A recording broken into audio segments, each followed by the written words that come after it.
নুরুল আপনার কাছে যেতে চাই। আপনাকে আমরা সম্প্রতি পটুয়াখালী 3 আসনে রাজনৈতিক কর্মসূচি চালাতে গিয়ে স্থানীয় বিএনপির বাধার মুখে আপনি পড়েছেন। বাধার মুখে পড়ার পরে আপনার সাথে কথোপকথন আইন শৃঙ্খলা বাহিনীর, সেটা আমরা দেখেছি। সেটার ক্ষেত্রে আইন শৃঙ্খলা বাহিনীর অনুরোধের ক্ষেত্রে আপনাকে আমরা এক ধরনের এই শব্দটা আমি এটা ড্যাশ রাখলাম, ওই শব্দটা আপনি একটু বসায় নিন। ওইটার মধ্যে থেকে আপনি তাদেরকে তাদেরকে বুঝাতে চেয়েছেন যে আপনি যেভাবে বলবেন সেভাবেই তাদের চলতে হবে। মানে এক পর্যায়ে আমরা অসহায় দেখতেছিলাম আইন শৃঙ্খলা পরিস্থিতির, যে আইন শৃঙ্খলা বাহিনীর লোকজনরে মানে এইরকমটা কেন আসলে বিএনপির উপরে আপনি দায় দিয়েছেন, বিএনপির লোকজনের সাথে বা বিরুদ্ধে আপনি কথা বলেছেন এবং আপনার মতো করে আপনি এটা পরিচালিত করতে চেয়েছেন, সেটা কেন? মানে লাইক এখানে আমার মনে হয় যে আমি 10 মিনিট আমার আসন দুটো গলাচিপা 10 মিনিট একটা ফুটবল খেলায় আমি অতিথি হিসেবে গিয়েছিলাম। সেই খেলার মঞ্চ আগের রাতে ভেঙে দিয়েছেন। আমি সেটি বিএনপির স্থায়ী কমিটির 2 জন হওয়ার পরেই আমার বেশ কয়েকজন লোকজনকে আমি স্পটে থাকা অবস্থায় হামলা করেছে। এবং সেদিন যে আপনারা ঘটনাটি সোশ্যাল মিডিয়াতে দেখেছিলেন, আমি গিয়েছিলাম বিএনপির সাবেক এক নেতা, তিনি মৃত্যুবরণ করেছেন, শেষে আমার সাথে কাজ করেছেন। তো তার একটা স্মরণ সভায়, সেই স্মরণ সভা থেকে ফেরার পথে সেখানে প্রায় আপনার 3 কিলোমিটার রাস্তায় মাঝখানে কিছু বাজার আছে, বাজারে জনাব হাসান মামুনের সমর্থিত লোকেরা রাস্তায় গাছ ফেলে রামদা, বগি, চাপাতি, অস্ত্র সহ অবস্থান নিয়েছেন যে তারা এখানে গিলে আমাকে হত্যা করবেন বা আমার লোকজনের উপরে অ্যাটাক চালাবেন। তখন আমি সেটি পুলিশকে জানাই। পুলিশ আসে, প্রথমে এসপি পুলিশ পাঠায়, 2 গাড়ি পুলিশ পাঠায়। পুলিশ এসে হয়তো তারা রিপোর্ট করে এবং আমাকেও জানায় যে ভাই এখানে হাসান মামুনের যে লোকজন, তাদের যে প্রস্তুতি, আমরা কিছু করতে পারবো না, আপনি উপরে কথা বলেন। তার মানে উপরে কথা হলো, ওসি বলছেন, বুঝছি, তাহলে কি করতে হয়। আমি তখন পটুয়াখালীর সেনাবাহিনীর দায়িত্বে তাদেরকে জানালাম। তারাও 4 গাড়ি আসছে, পুলিশ 2 গাড়ি, সেনাবাহিনীর 4 গাড়ি, 6 গাড়ি আসার পরেও তারা আমার সাথে পার্সোনালি আলাপ করতেছিল। বলছে ভাই তাদের যে প্রস্তুতি, এখানে তারা রাস্তার পাশে ইট অবস্থান করছে, তাদের হাতে দেশীয় অস্ত্রশস্ত্র, আমরা এখানে কতজন লোক, আমরা এই আপনাকে এখান থেকে এই পথ দিয়ে নিয়ে যেতে পারবো না, আপনি বরঞ্চ অন্য পথ দিয়ে চলে যান। আমি বলছি কোথায় যাবো? তারা বলছে আপনি উপজেলা শহরে যান না, আপনি জেলা শহরে যান। বলছে আমার বাড়ি উপজেলায়, আমি কেন উপজেলা, এই জায়গাটুকু কেন জেলাতে, এই জায়গাটুকু আমি যাই নাই, আমি এই জায়গাটুকু দেখতেছিলাম। আমি কিন্তু আমি সেটা বলছি, আমি শেষ করছি, আমি যেটা বলবো, জি বল। হ্যাঁ, আমি বলছি যে শুনেন, তখন রাত্র আপনার 2:15 বাজে, 2:15 রাত্র, তখন পর্যন্ত তারা আমাকে বিকল্প পথে পাঠাতেছে। আমি বলছি কেন, আপনারা এই আর্মি আসছেন, পুলিশ আসছেন, নির্বাচন হয়নি, এখনই যদি এইভাবে পরিস্থিতি হয়, আপনাদেরকে জিম্মি করে আপনারা যদি, বিএনপির অনেক গ্রুপ আছে এখানে, বিএনপি একটা বড় দল, সাবেক এমপির গ্রুপ আছে, অন্য আরো নেতা আছে এখানে, একটা গ্রুপের লোককে যদি আপনারা কন্ট্রোল করতে না পারেন, আমি একটা জাতীয় নেতা, একটা দলের সভাপতি, এখানে বিএনপিও তার নেতা কর্মীদেরকে অফিসিয়ালি চিঠি দিয়ে আমাকে সহযোগিতা করতে বলেছে, সেখানে বিএনপির একটা ছোট্ট গ্রুপ, তাদেরকে আপনারা এই নিবৃত্ত করতে পারবেন না, তাহলে আপনাদের নিরাপত্তার দরকার নাই, আমি বাসি মরি, আমি আমার মতো যাই। যেই কারণে তখন আমি ওনাদের সাথে কথা বলে আমি আমার মতো রওনা দিয়েছিলাম। তো যাই হোক, মাঝপথে আবার আমাকে প্রশাসনের কর্মকর্তারা ফোন দিয়েছে, ভাই আপনি চাইেন না আপনার নিরাপত্তা আগে, আপনার কিছু হয়ে গেলে সেটা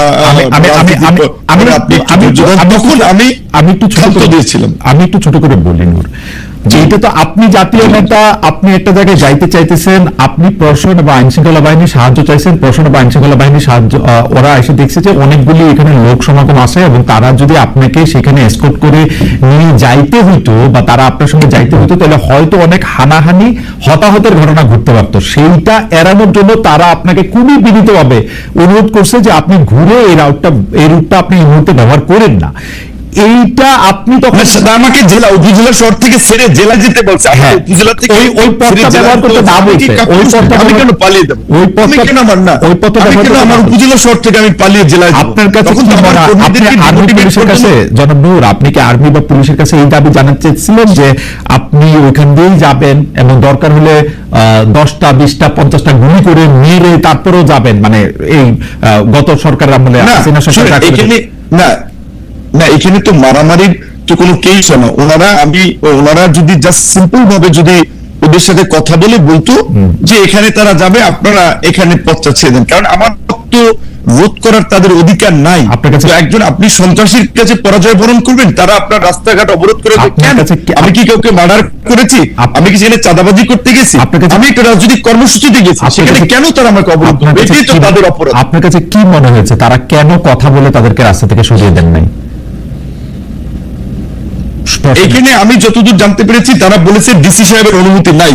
যেটা আমি বলছিলাম, এখানে জনাব হাসান মামুন ছাত্র দলের নেতা ছিলেন, ডিসি হচ্ছে তার কর্মী ছিলেন বোধহয়, এবং জনাব হাসান মামুনের ওয়াইফ একজন ডিসি, তিনি বগুড়াতে বর্তমানে ডিসি আছেন। তো তাদের কলিগ, সেই সুবাদে ডিসি সাহেব, আমি এর আগেও গত ঈদের সময় আমি এটা এই কমিটির যারা কাজ করে তাদেরকে অভিযোগ করেছিলাম। আমি সার্কিট হাউসে ছিলাম, আমি একটু বলি, আমি সার্কিট হাউসে ছিলাম, আমার রুমের কথোপকথন গোপনে ভিডিও করে ডিসি হাসান মামুনের কাছে পাঠিয়েছি। ডিসি সাহেব অনুমতি না দেওয়ায় পুলিশ ওখান থেকে আমাকে, তারা উপজেলা শহর থেকে ছেড়ে আমাকে জেলা শহরে চলে যেতে বলছে, যে এলাকায় তখন একটা বার্তা চলাবে যে বিপিনুর পালিয়ে গিয়েছে বা হাসান মামুনের কর্মীরা টিপের মুখে এলাকায় থাকতে পারেনি। আমি এটা তো করতে পারি না, আমার একটা ব্যক্তিত্ব রাজনৈতিক অবস্থা আছে। রাইট, এটা তো ভয়ঙ্কর অভিযোগ। মানে আপনি কি মনে করেন যে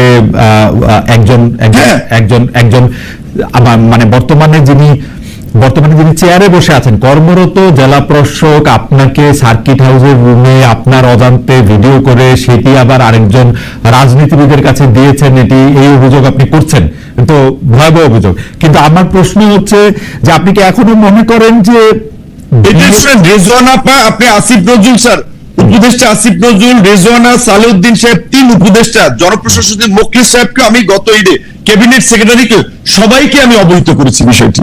এবং এই ডিসির মূলত আশকারাতেই তারা আমাকে এলাকায় একটা অপদস্থ করতে চেয়েছে, রাজনৈতিকভাবে আমাকে পরাজিত করতে চেয়েছে, মানুষের কাছে ছোট করতে চেয়েছে, এবং এর সাথে ডিসির একটা ইনভলভমেন্ট আছে। যেই কারণে তখন আমি প্রশাসনের আরো উপরে কথা বলেছি যে আমাকে যেন এইখান থেকে যাওয়ার একটা ব্যবস্থা করে দেয়। আমি কেন আমার উপজেলা শহর ছেড়ে আমি জেলা, আমি বুঝতে পারছি। তার মানে কি এই যে পাওয়ার গেমটা চলতেছে, আপনি কি মনে করেন যে হাসান মামুন সাহেব যার বিরুদ্ধে আপনি অভিযোগ করছেন, উনি কি বিএনপির হয়ে পাওয়ার প্র্যাকটিস করছেন, নাকি উনার নিজস্ব যোগাযোগের মাধ্যমে, উনার স্ত্রীর কথা বললেন, অন্য যোগাযোগের কথা বললেন, এটা কি বিএনপির কে আপনি এখন যেহেতু ধরেন, এটা আপনি জানেন, বিএনপি আওয়ামী লীগের মতো দলগুলোতে পদে থাকলে নেতার পিছিয়ে মৌমাছির চাকের মতো লোক থাকে, পদে না থাকলে 5 জন লোক তার পিছনে হাঁটে না। তো তিনি কেন্দ্রীয় নির্বাহী কমিটির সদস্য, সেই সুবাদে তিনি মনোনয়ন চান, এলাকায় একটা গ্রুপ তার পক্ষে আছে, তো স্বাভাবিকভাবে তিনি তার রাজনৈতিক পদবি ব্যবহার করি। এবং আমি আপনাকে এইটুকু বলি, এই ঘটনা ঘটবে এটা আমি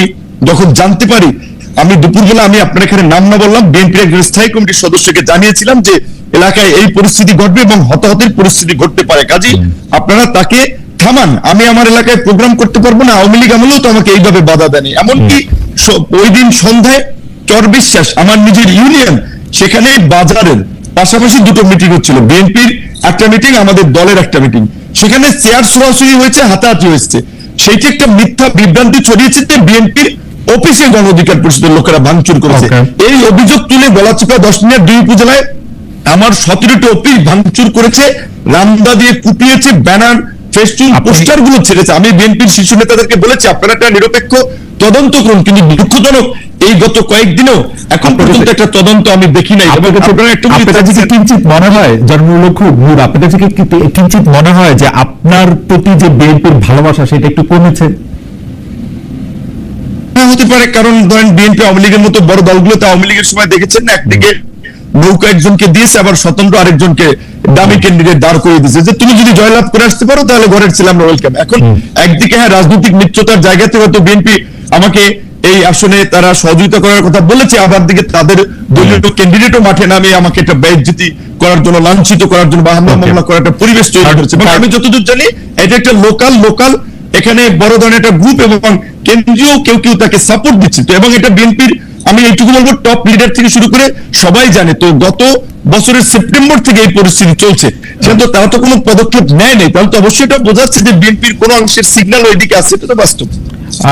এটা এই পর্যায়ে এইটা আমাদের শেষ মন্তব্য। আমাদের কয়েকজন দর্শক এরকম মন্তব্য করছেন যে আপনি কখনো অন্তর্বর্তী সরকারের প্রশংসা করেছেন, কখনো কঠোর সমালোচনা করেছেন, বিএনপির বিরুদ্ধে আপনার অবস্থান এক এক সময় এক এক রকম হচ্ছে। সেটা কি আপনার রাজনৈতিক সুবিধাটাই এখানে আপনি প্রধান বিবেচনায় নিতেছেন? কেউ কেউ আপনাকে সাবেক প্রেসিডেন্ট এইচ.এম. এরশাদের সাথে তুলনা করছেন যে তার উনি যেমন একটা পার্টির নেতা হিসেবে রাজনৈতিক সুবিধা নেওয়ার জন্য তার অবস্থান পরিবর্তন করতেন। আপনার মধ্যেও কি সেটা দেখা যাচ্ছে কিনা, একটু যদি মন্তব্য করতেন। অবশ্যই রাজনীতিতে প্রত্যেক রাজনৈতিক দল দেশ জাতির জন্য যেমন কাজ করতে চায়, নিজের পলিটিক্যাল পার্টির স্বার্থটাও দেখবে অবশ্যই, কারণ সে যদি পজিশনে না থাকে তাহলে সে কিভাবে কাজ করবে। তো অবশ্যই রাজনৈতিক ভাবে আমরা আমাদের দলীয় একটা অবস্থান আমরা দেখবো যে এইখানে একটা জোটে গেলে আমাদের একটা ভিন্ন অবস্থানে থাকলে আমাদের রাজনৈতিক অবস্থান ভিন্ন হয়, আমরা মাসের জন্য কি করতে পারছি।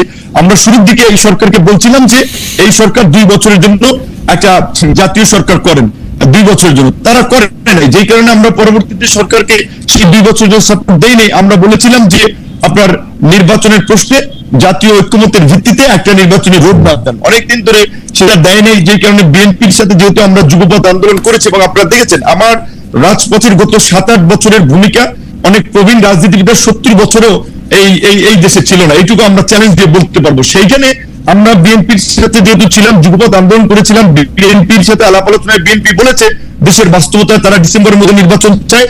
আমরা আমাদের দলীয় পজিশন ছেড়ে বিএনপির পজিশন নিয়ে আমরা ডিসেম্বরের নির্বাচনের সরকারের চাপ তৈরি করেছি। এবং এই যে লন্ডনের যে বৈঠক হয়েছে, অবশ্যই লন্ডনের বৈঠক আর যাই থাকুক, এটা বাংলাদেশের এই উত্তপ্ত রাজনীতির মাঠে আমি মনে করি কিছুটা হলেও পানি ঢেলেছে বা উত্তপ্ত পরিস্থিতি ঠান্ডা করেছে, এবং একটা অনিশ্চিত একটা আপনি বলবেন সংঘাত কিংবা একটা অনিশ্চিত যে রাজনৈতিক পরিস্থিতি ছিল সেটাতে কিছুটা হলেও একটা নিশ্চয়তার পরিবেশ তৈরি হয়েছে। এবং বিএনপি একটা বড় রাজনৈতিক দল, তার প্রধান সেখানে, তার সাথে ডক্টর ইউনূস সরকার প্রধান, তার সাথে মিটিং হওয়ার ফলে আমি মনে করি দেশের স্থিতিশীলতা, রাজনৈতিক পরিবেশ এবং আগামী নির্বাচনের ক্ষেত্রে একটা ভালো ফলাফল পাওয়া যাবে। সেই ক্ষেত্রে জন্মর একটা কথা আপনি একটু মনে রাখেন তো, ধরেন যদি লন্ডনে এই বৈঠক না হইতো, ডক্টর মোহাম্মদ ইউনূস বলছিলেন যে এপ্রিলের প্রথম ভাগে ইলেকশন হবে, বিএনপি দাবি করছিল ডিসেম্বরে হবে, এখন এটা ফেব্রুয়ারিতে হবে। এই মানে প্র্যাকটিক্যালি তো ব্যবধানটা আসলে 2 মাসের বা 1.5 মাসের।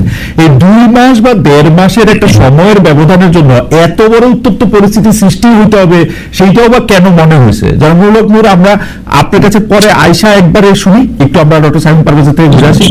ডক্টর সাইমন পারভেজ, আমি এই ব্যাপারটা নিয়ে আপনি আপনার মন্তব্য করেছেন আসলে কেন এটা হচ্ছে। আমি অন্য একটা জায়গা থেকে একটা ব্যাপার আপনি দৃষ্টান্ত করতে চাই। আপনি নিশ্চয়ই দেখেছেন যে এরকম কথাও হয়েছে যে লন্ডনে ডক্টর ইউনূস এবং জনাব তারেক রহমানের মধ্যে যে বৈঠক হয়েছে, এর একটা বড় কারণ হচ্ছে এই সরকারের নানা ব্যর্থতা, আমি বলবো না, কনফ্লিক্ট অফ ইন্টারেস্টের জায়গা থেকে সরকার অনেক কিছু করেছে যেটা আসলে সে পরে তারে এটা একটা কনসিকুয়েন্স সামনে আসতে পারে, সেটা থেকে তাকে দায় মুক্তি দেওয়ার জন্য নাকি একটা আলোচনা হয়েছে।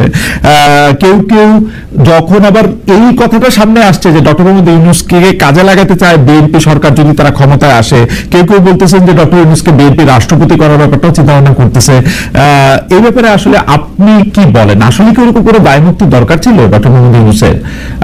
অনেকেই বলতেছেন কিন্তু যে ডক্টর মোহাম্মদ ইউনূস এবং তার সরকারের, তার লোকজনের, মানে এটার কিছু প্রমাণও আমরা দেখতে পাই যে যেই 3 উপদেষ্টা পদত্যাগ দাবি করেছিল বিএনপি, 2 জন ছাত্র উপদেষ্টা এবং 1 জন উপদেষ্টা জনাব খলিলুর রহমান, সেই খলিলুর রহমান সাহেবকেই কিন্তু আবার ডক্টর ইউনূস সাহেব পাশে রেখেছেন বিএনপির এই বৈঠকের জন্য।